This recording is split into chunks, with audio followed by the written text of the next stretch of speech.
നമ്മുടെ 8ാം ക്ലാസ്സിന്റെ ക്രിസ്മസ് എക്സാമിന്റെ ടൈം ടേബിൾ വന്നിട്ടുണ്ട്. അപ്പോൾ നമ്മുടെ എക്സാം നടക്കുന്നത് 15ാം തീയതിയാണ്. ആൻഡ് 23ാം തീയതിയോടുകൂടി നിങ്ങളുടെ എക്സാം അവസാനിക്കുന്നുണ്ടാവും. ഫസ്റ്റ് പരീക്ഷ എന്ന് പറയുന്നത് 1ാം ഭാഷ പേപ്പർ 1 ആണ്.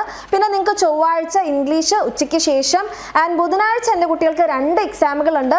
ഒന്ന് കലാകായിക പ്രവൃത്തി പരിചയം, അതുപോലെ തന്നെ ഉച്ചയ്ക്ക് ശേഷമാണ് ഹിന്ദി വരുന്നത്. അത് പ്രത്യേകം നോട്ട് ചെയ്യുക. പിന്നെ നമുക്ക് വ്യാഴാഴ്ച നമുക്ക് ആഫ്റ്റർനൂൺ സോഷ്യൽ സയൻസ്, പിന്നെ വെള്ളിയാഴ്ച നമുക്ക് 1ാം ഭാഷ പേപ്പർ 2 ആണുള്ളത്. പിന്നെ നമുക്കൊരു ദിവസം 2 ദിവസം ലീവ് കഴിഞ്ഞ് ശനി ഞായർ ലീവ് കഴിഞ്ഞിട്ടാണ് നമ്മുടെ അടിസ്ഥാന ശാസ്ത്രം അല്ലെങ്കിൽ ബേസിക് സയൻസ് വരുന്നത്. പിന്നെ ചൊവ്വാഴ്ച നമ്മുടെ മാത്സോട് കൂടിയിട്ട് മാത്സ് എൻ്റെ കുട്ടികൾ ശ്രദ്ധിക്കേണ്ട ഒരു കാര്യം എന്ന് പറഞ്ഞാൽ അത് നിങ്ങൾക്ക് രാവിലെയാണ്. ബാക്കി എല്ലാ എക്സാംസും നിങ്ങൾക്ക് ആഫ്റ്റർനൂൺ ആണ് നടക്കുന്നത്. പക്ഷെ എന്താണ്, മാത്സ് എന്ന് പറയുന്ന എക്സാം നിങ്ങൾക്ക് ഫോർനൂൺ രാവിലെയാണ് നടക്കുന്നത്. അതുപോലെ തന്നെ ബുധനാഴ്ച നടക്കുന്ന പരീക്ഷയും നിങ്ങൾക്ക് രാവിലെ ഒന്നുകൂടി ഉണ്ട്. ആ ഒരു കാര്യം എൻ്റെ കുട്ടികൾ പ്രത്യേകം ശ്രദ്ധിക്കുക. ഇനി മുതൽ നമ്മളിത് ഈ കാര്യങ്ങളൊക്കെ നോട്ട് ചെയ്ത് ഇതൊക്കെ മനസ്സിൽ വെച്ചിട്ട് വേണം അടിപൊളിയായിട്ട് പഠിക്കാൻ വേണ്ടിയിട്ട്.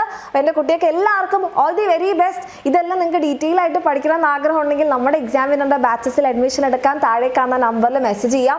ഇനി അതല്ല നിങ്ങൾ യൂട്യൂബ് ക്ലാസ്സുകളാണ് ഫോളോ ചെയ്യുന്നതെന്നുണ്ടെങ്കിൽ നമ്മുടെ ചാനൽ സബ്സ്ക്രൈബ് ചെയ്തിട്ടുണ്ടെന്ന് ഉറപ്പ് വരുത്തുക. ഇനി വരുന്ന ദിവസങ്ങളിൽ ആക്റ്റീവായിട്ടുള്ള നിങ്ങൾക്ക് ക്ലാസ്സുകളും കാര്യങ്ങളൊക്കെ ഉണ്ടാകും. All the very best. ഈ ഒരു വിവരം നിങ്ങളുടെ ഫ്രണ്ട്സിലേക്കൊക്കെ ഷെയർ ചെയ്യാം.